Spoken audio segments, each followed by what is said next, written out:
Hey y'all, it's Crystal from Triple C Creations coming to you from the North Georgia mountains, and this is the first set of cards from where I deconstructed the Jen Hadfield Chasing Adventures 12x12 paper pad. Now this was a paper pad I got at Pop Shelf for $5. Had 48 papers in it. I believe there was 2 of every one of them. I didn't count them, but I think the sheet on the front had 24 different pictures, so I'm assuming there was 2 of each one of them. And I have been chopping it up. I've got card bases and I've got embellishments. There's another video where I chop it up and show you all the embellishments I've been making, or all the ephemera, I guess. So first sets of cards I'm going to make are where you pick 3 coordinating papers and you chop them up and then you mix them up and it makes a great card front. So looking at the paper, let me just pull out the front of this. So one of the things I liked about this paper pad as I started taking it apart is it has a variety on here. Now, that means I have stuff that I think would be appropriate for males. So you've got the streets. A lot of these circles here have camping, sailing, cabins, so it's kind of geared towards the males. Some of the cut aparts were geared toward, I could use them for male cards.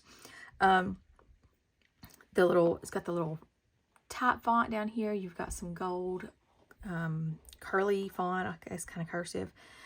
You got the airplanes, I think, which is kind of male. But other than that, every paper does not match the other paper, or in my opinion, it doesn't. So for example, like if I took this blue background with the red and the pink and the white flowers, probably wouldn't match it up with this light blue with the gold floral imprint. They don't match. But within this, you can find papers that match. Now, this paper pad has some paper that's kind of plain or basic maybe, because I don't think you can use a lot. I don't want 3 different papers that are very busy. So I want, and this is me, I want one that's really busy. I want one that's kind of a pattern, and then one that's more basic. So for example, like these two go well together. And then I picked this one. So you've got this, and let me just show you. So this is a very busy pattern, as you can see. I'll move this out of the way. It's got the light pink and the dark pink. And these did come in the same paper pad. So you've got the dark pink and you've got the light pink.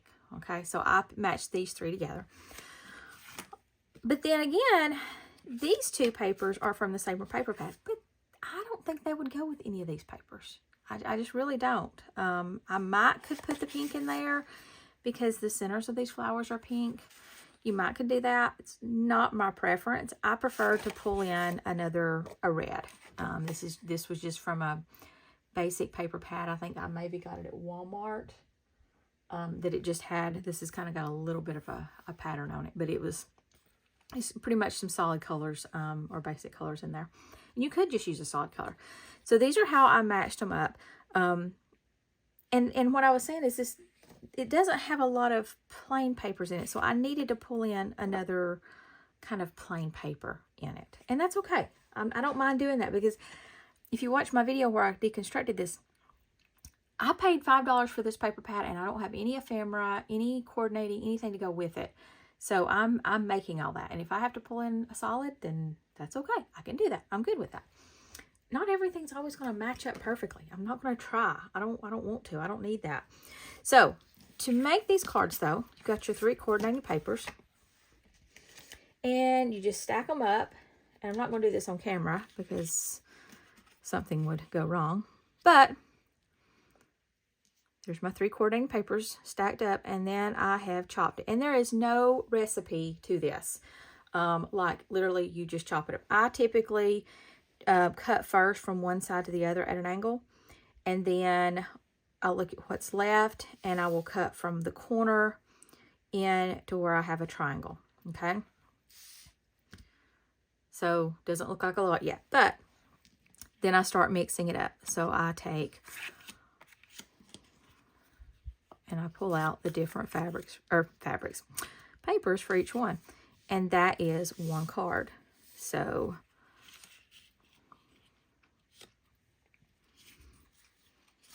There is one card front.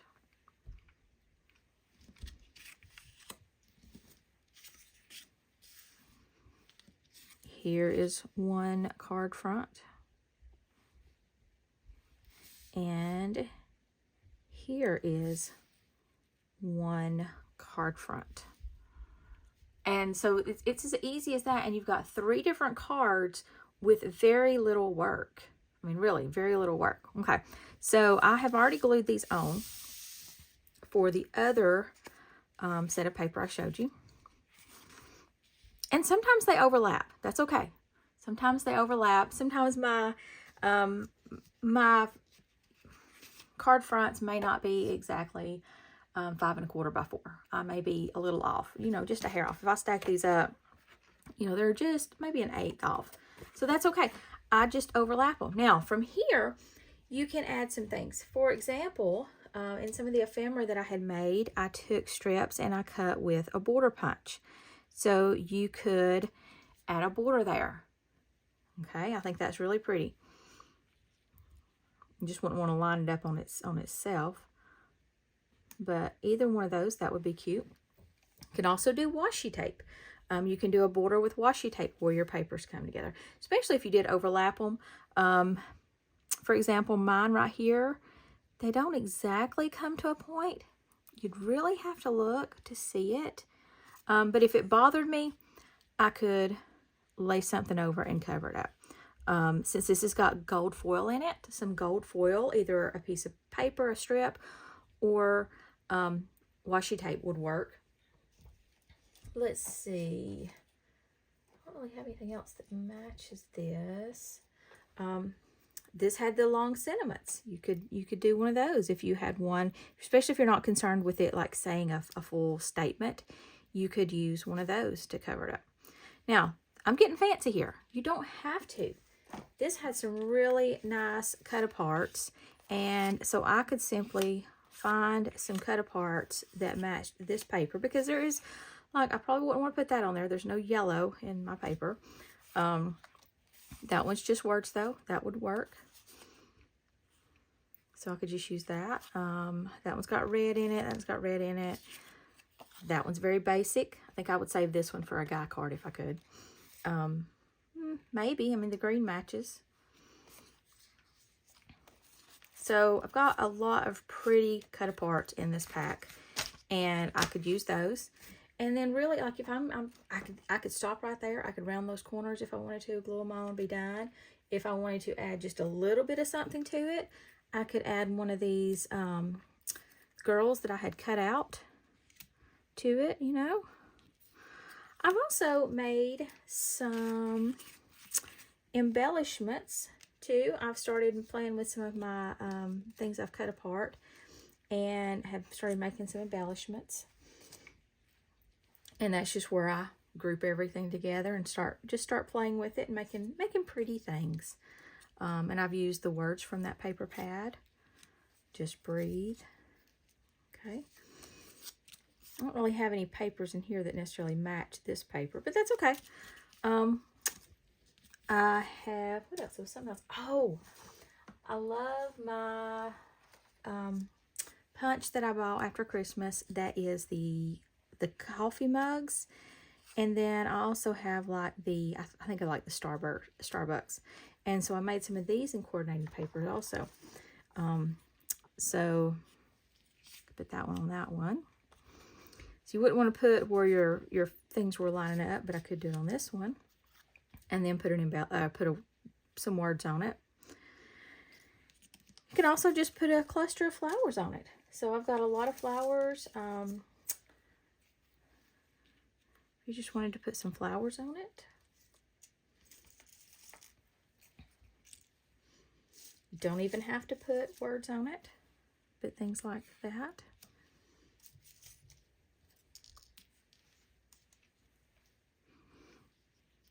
Since it's got this pretty flowers, you can always add those to it. And if you don't put a cinema on it, then it kind of leaves it open to, if you give it to somebody as a gift, if you give it like as a set, then it kind of leaves it open for them to use it how they want to use it. Okay? So very quick, very easy cards made from the Chasing Adventure. And I hope this inspired you. If it did, please give it a big thumbs up. Like the video, and if you've not subscribed to my channel, please subscribe.